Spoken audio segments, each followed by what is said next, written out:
Live music is about how people gather and how people react to the music. It creates this movement. Seeing like the crowds like go off, there's always a bit of an adrenaline rush. It's like a milestone for local music. You keep wanting to go back, you keep wanting to get on stage. I could explain how dreams come with that offer. Our dreams came true.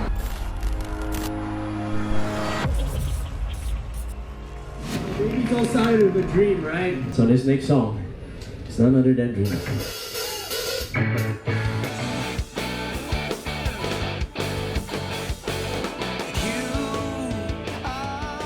And when the day the contract was about to sign, I called all my friends and I was like, hey, do you believe this? Do you believe this at all? I called Razi and he was like, oh my God. As I spoke, oh my God, I was visualizing the whole festival. It was a very surreal moment and it was very exciting. And yet it was more like, yeah, we have no clue what's about to come. Back in the late 90s, there's a consistency of events that people are putting up. There was a build-up of shows. The alternative scene on MTV and on Billboard, bands like Green Day, all these punk rock bands, they're having all this traction. Everybody was just coming together and playing the band. There was Livonia, there was Astral, there was Electric Company. They were sort of like the bands that we go and watch all the time. Most of the time, these bands would organize their own shows, their own gigs, mostly at youth park or at community centers or maybe even school halls. I think it came to a point where people just want to do something. It's always about that determination of like creating moments with music and about creating this special space that we've built ourselves. And when Bay Beats came along, it was the first festival that actually allowed the underground music scene to play this festival and, to give them this showcase. If you really take a step back, the branding of Bay Beats is actually about music with friendship. And I think the management and the discipline of Wake Me Up Music and the bands, which was quite emotive, indie-like, when it mixed with the rawness of the punkness of Rockstar Collective, that creates what Bay Beats was about at that point, right? So by virtue of the fact that we are the National Arts Centre and we build a stage in the middle of our city that's free for everyone, presenting like punk bands, metal bands, is also to show that the arts is just not restricted to like Chopin or Beethoven. Metal, punk is all part of the arts and it's all part of our national cultural landscape as well. In that first edition, I think what I remember most is a lot of heavy metal, thrash metal bands, punk bands, and they attracted a relatively young audience that were quite physical in how they appreciated the music. Our main concern was to ensure the safety of everyone involved. For the genre that we were presenting, mosh pits, body surfing. So over the years, we invested in what they call crash stands, which is effectively a barrier that will never topple.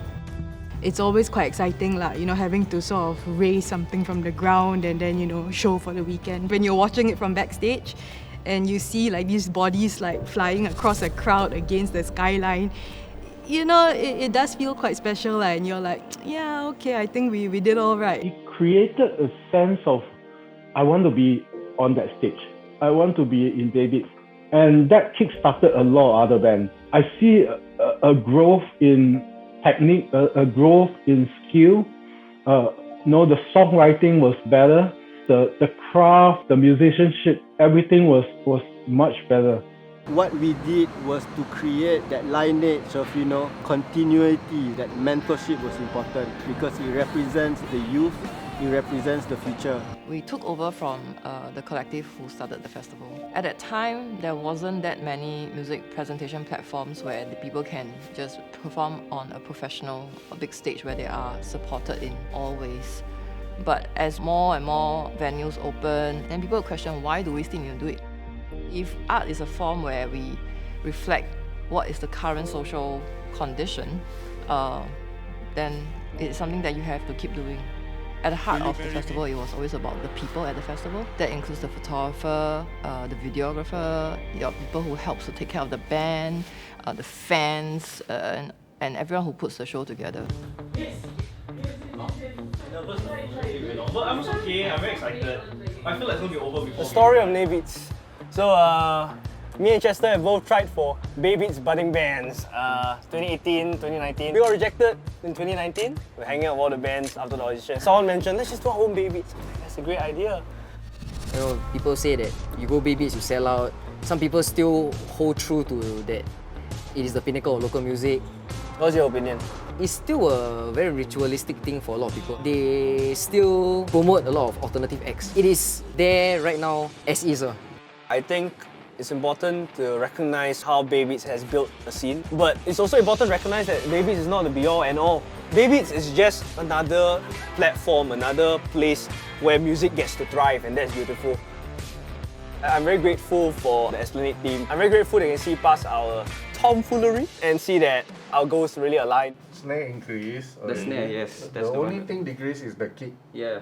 Just now 2.5, now 3. I also noticed that every year, the studio is fully booked just before Baybeats because bands who are playing Baybeats usually want to record and release stuff. When foreign festival organizers want to see if they can bring Singapore acts in, they will actually see what kind of festivals like these Singapore acts have played in their own country. And Baybeats being the biggest festival, so it gives them more confidence. So after playing Baybeats, Caracal was invited to play Summer Sonic. They've also been invited to play Canada Music Week. And the largest music festival in America, which is South by Southwest, has seen a lot of our acts play, like I Am David Sparkle, Inch Chua, Electrico. If you ask all the festival founders why they started the festival, I think it's all personal. I started the Showcase Festival because I want more people to see Taiwanese artists. What we try to do is that we try to be the tastemaker in the industry. Baybeats serves the purpose to introduce new emerging artists, but also has some very established artists from other regions. I want to put bands from all over together on the same stage. And when they do that, we want the audience who come to judge for themselves. This talent that we have, it doesn't matter where you are. It matters what you create. It matters how passionate you are about your music. The term haters wasn't formed yet, but I think we blurred the lines between what was selling out and what was underground. Baybeats on its own right now, as we speak, became like a monster of how local festivals supposed to run, and I think that essence of local music grew for sure.